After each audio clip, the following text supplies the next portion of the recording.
You will hear a number of different recordings, and you will have to answer questions based on what you hear. There will be time for you to read the instructions and questions, and you will have a chance to check your work. All the recordings will be played once only. The test is in 4 sections. At the end of the test, you will be given 10 minutes to transfer your answers to the answer sheet. Now turn to Section 1. Section 1. You will hear a woman talking to a man who works in a tourist information office.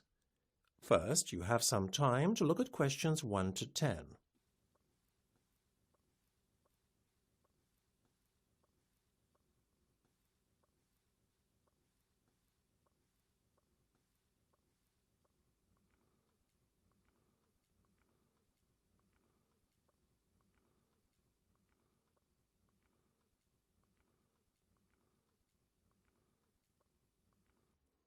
You should answer the questions as you listen, because you will not hear the recording a second time. Listen carefully and answer questions 1 to 6. Good afternoon. Can I help you?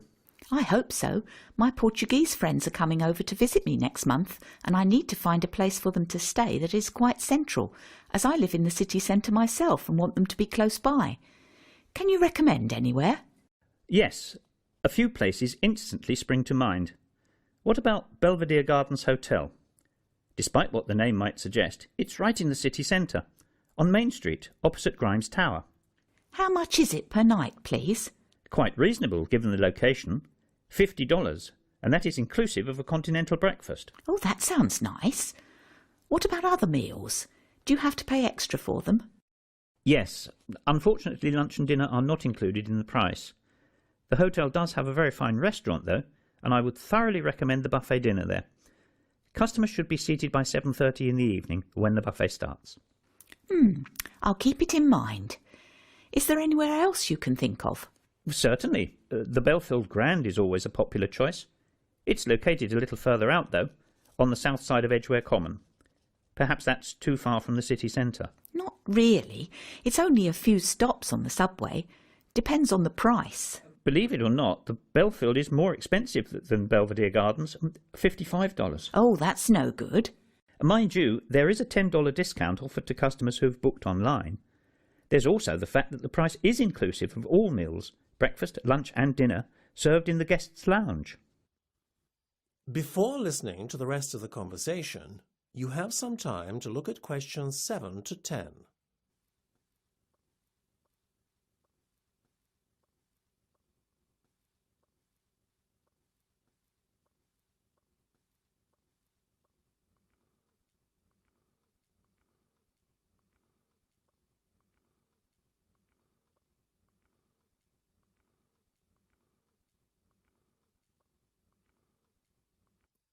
Now listen and answer questions 7 to 10. I like the sound of this hotel more and more. The Belfield, then, so far. Is there anywhere else? Well, you should also consider the Maple View. I don't think I'm familiar with that one. You should be. It's right in the heart of the city, next to the entrance to the pedestrian zone that runs along High Street. Sounds lovely being so close to the shops. Tell me more. It gets better. The price per night is only $28 on weekdays, though an additional $12 is charged on weekends and bank holidays. Sounds like great value for money. It is. That's why you have to book well in advance of your stay. How soon should I book then? Yesterday might not be soon enough. Yikes! I'd better get cracking. Thank you so much for your help. You're very welcome. That's the end of Section 1. You have half a minute to check your answers.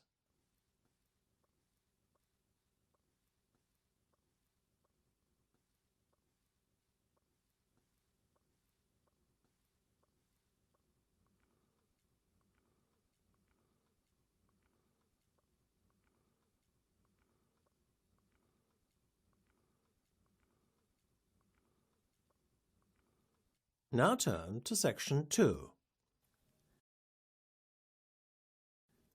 Section 2. You will hear a tour leader talking to some tourists. First, you will have some time to look at questions 11 to 16.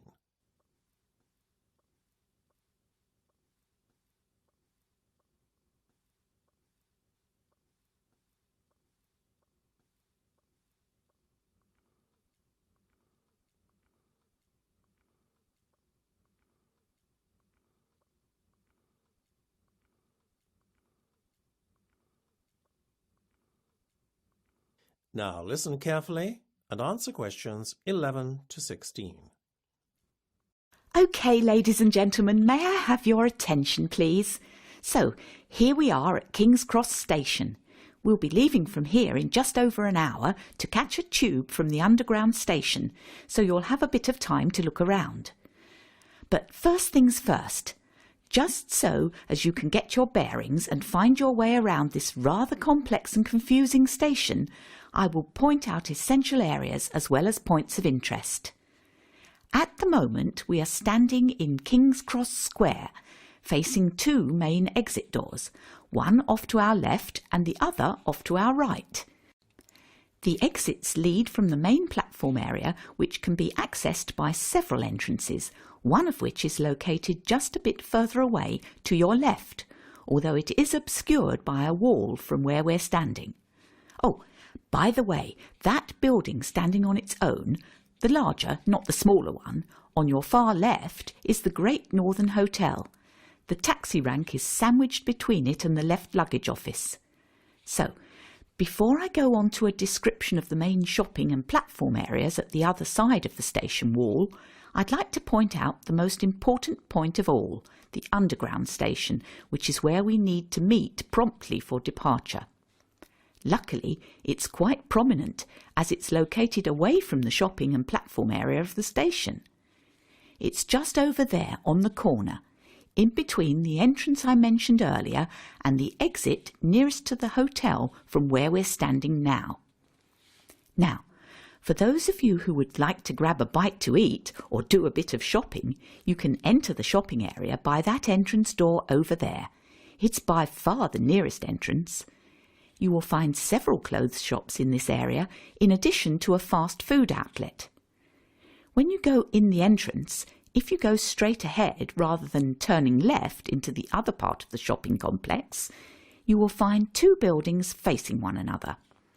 Within these buildings are several shops and eating places. In the building immediately after the ticket barriers on your right, you will find that the first shop you come across is the fast food outlet, Burgerland. If you need to avail yourself of the toilet facilities, then carry straight on past Burgerland, and they're at the far end of the building. In between the toilets and the ticket office is the disabled meeting point. You will have to enter through this area in order to gain access to the toilets. If you would like to go up to the second floor, where there are one or two shops and a pizzeria, then as you enter the shopping area through the main entrance, instead of going straight ahead, you turn off to the left. The escalators are immediately on your left again. When you go up the escalators, you will see two buildings again on your left. Go past the first building, and the pizzeria is the first shop that you come to in the second building. Now, I would just like to ask, are there any Harry Potter fans with us today? Ah, good. Yes, I see several hands raised.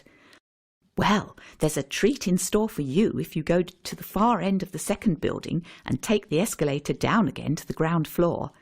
As you reach the bottom of the escalator, turn right and carry on walking, keeping the ticket barrier on your left all the time. Don't turn off left, but carry on walking until you find yourself up against the station wall.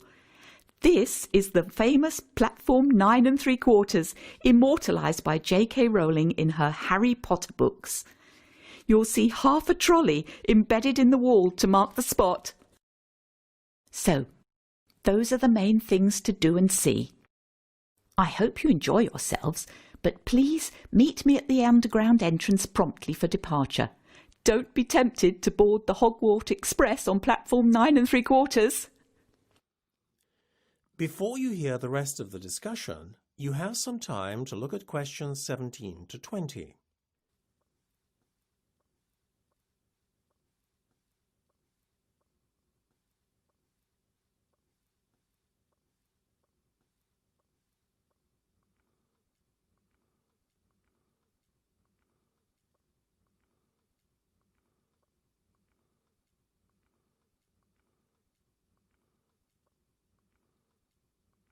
Now listen and answer questions 17 to 20.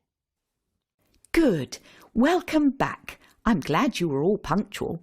As you know, we have a packed itinerary which will give you a taster of London's major landmarks. Before we enter the Underground, I would just like to give you some important information.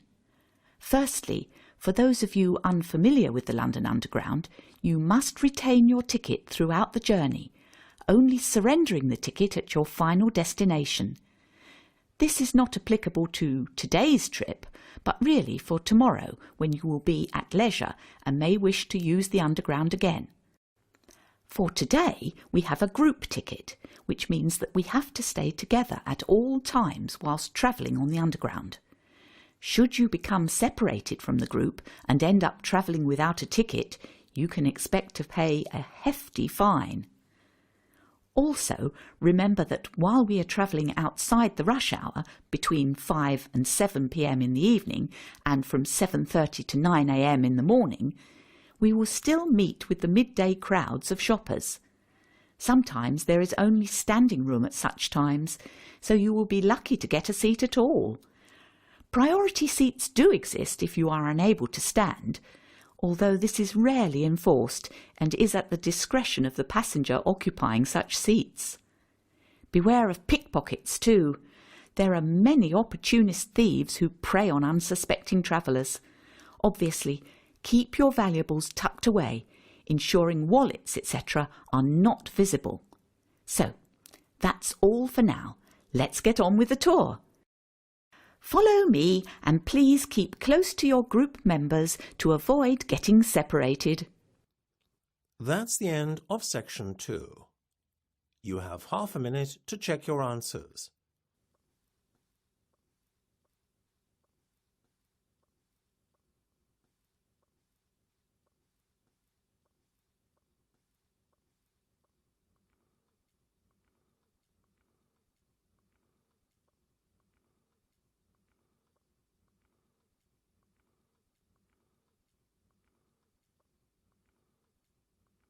Now turn to section 3.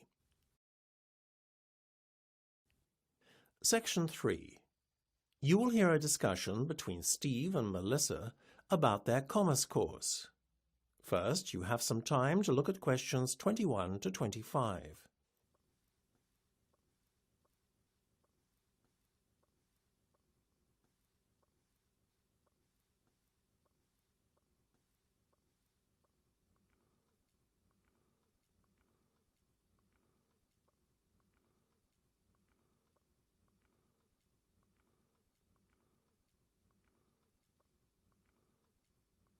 Now listen carefully and answer questions 21 to 25. Hey, Melissa, how's it going? Great! I'm really pleased to have the exams behind me. Now I'm looking forward to a break for the summer, as I know next year is going to be unbelievably difficult, being our final year and all. You? Same. Pleased to be finished, but dreading next year, though. Well, I wouldn't exactly say I'm dreading it, but I know what you're saying. At least we're going to have smaller classes next semester. How do you mean? Didn't you hear? The Commerce faculty just got approval to build a new state-of-the-art lecture building over the summer months. It's expected to be finished by the start of term. Fantastic! No more lecture theatres crammed with over 200 people. That'll make a pleasant change. How on earth are they paying for it, though? I thought the college was reining in its expenditure and decreasing spending. It is, but the grant has been approved for the best part of 3 years, so they have no choice but to provide it now that the project is going ahead. After all, those funds are supposed to have been set aside especially. So what's taken so long for the construction to start? You see, the grant only covers 30% of the cost. The incoming government made a pledge during the election campaign that it would cover the other 70%, but typical of a political party, wouldn't you know, it didn't keep its promise. The College Donors Club, a group of wealthy alumni, stepped in to pledge 10% of the money needed, but the project really only got a kickstart when an anonymous donor pledged the rest. Very mysterious. Yeah, and apparently he demanded that certain changes be made to the plans before handing over the money. Like what? Well, you know the proposal to have a gym in the basement? Don't tell me that's been cancelled. Not at all. In fact, our anonymous donor friend insisted on it being twice the original size and on a relaxation room being added as well. You know, with games and stuff. Sweet. Are we still getting our new computer lab? There's always such an awful queue for the existing one. We are indeed, and next to it there's now going to be what they're calling the Software Zone, a place where students can access all the latest high-end software free of charge. Nice. Thank you very much, Mr. Donor. Everything else is staying, right? Lecture rooms, hardware zone, etc.? Yeah, the rest the same. Before you hear the rest of the discussion, you have some time to look at questions 26 to 30.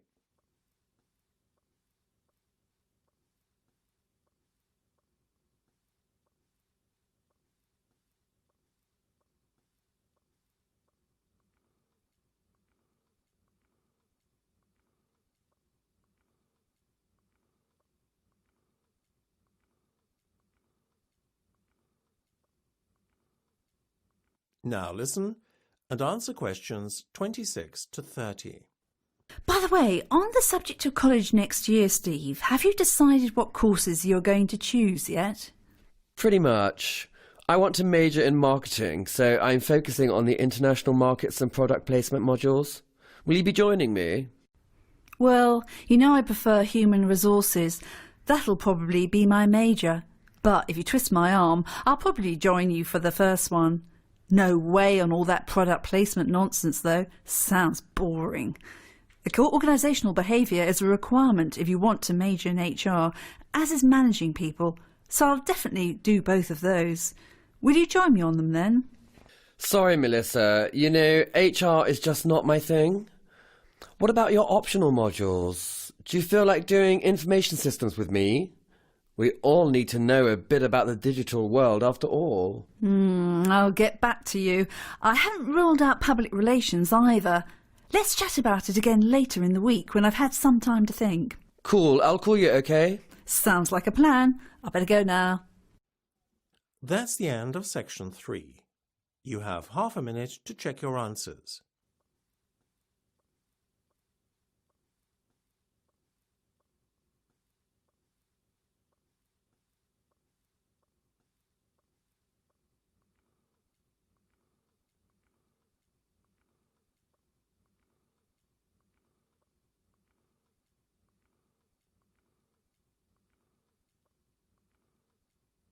Now turn to section 4. Section 4.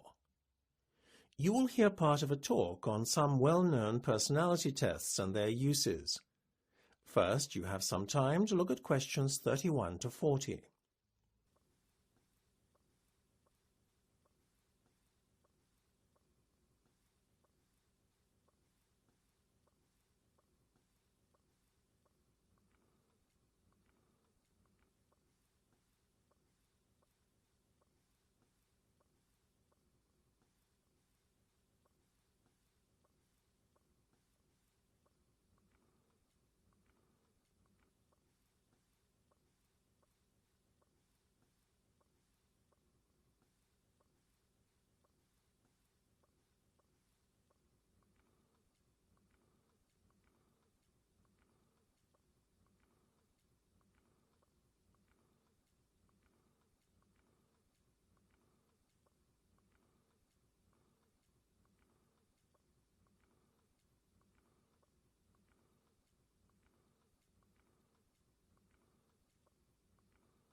Now listen carefully and answer questions 31 to 40.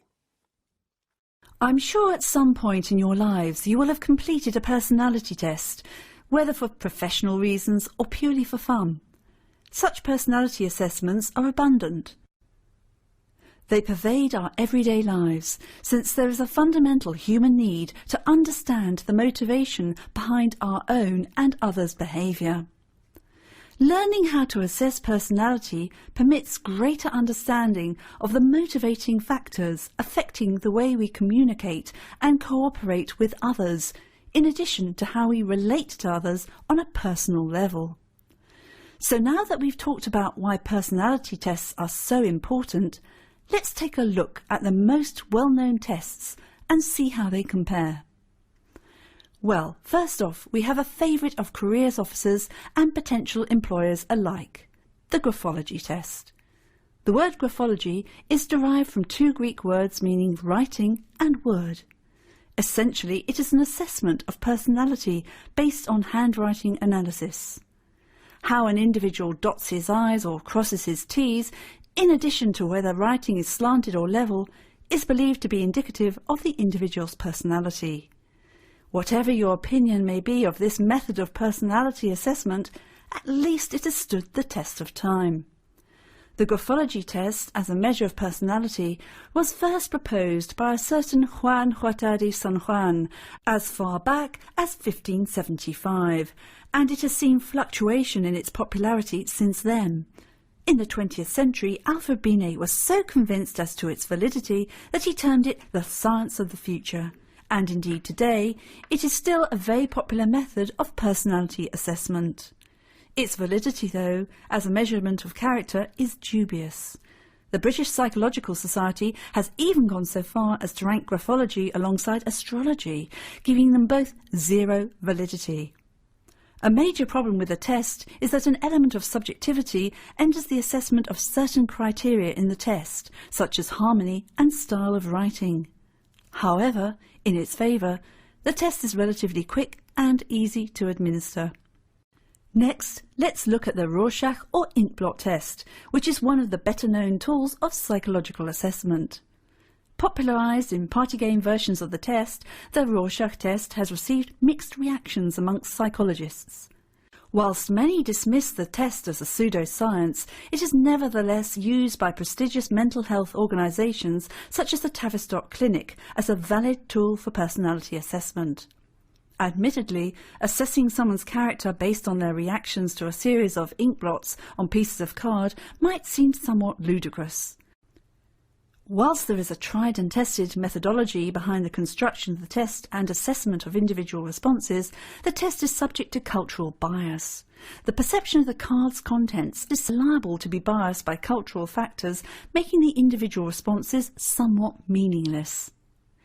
So, moving on to a test that has similar features to the Rorschach test, let's look at the Lucia colour test. As with the former test, the Lucia colour test assesses an individual's subjective reaction to a series of cards. However, unlike the Rorschach, the Lucia test consists of a series of coloured cards that the individual has to rank in order of preference. How the individual ranks the different colours is believed to be indicative of their personality. While some believe the test to smack of pseudoscience and many question its validity, there is, however, a biological basis to the test, which makes it more of a convincing tool of psychological assessment than many other personality tests. Certainly, its use by psychologists and doctors, as well as authorities such as government agencies and universities to screen their candidates, would seem to be a strong argument for the validity of the test. A major plus to this test is that it is so accurate that it is even sensitive to mood change. Individuals, therefore, taking the same test at different periods of time will see a correlation between results and mood. Finally, I would like to refer to the Tat Test or the Thematic Apperception Test to give it its full name. On the face of it, it is a very simplistic test. As with the Rorschach and Lucia tests, the individual is dealt a series of cards. However, on these cards are depicted a series of ambiguous scenes involving groups of people. The individual is required to make up a story about each, and the individual is then assessed based on the content of each story. Whilst the test is quick and simple to administer, critics of the test argue that there is a lack of standardisation of the cards and scoring systems, making comparisons between individuals problematic. This, therefore, undermines the validity of the test. Nevertheless, the Tat Test is still used as a tool in fields as diverse as psychological research into occupation preference and partner selection and forensic examinations to evaluate crime suspects. It is therefore a matter of individual preference as to which test is used when employed for professional reasons. All these tests, though, have their benefits and their drawbacks. No one definitive test exists that provides 100% accuracy in assessing personality. That is the end of section 4. You now have half a minute to check your answers.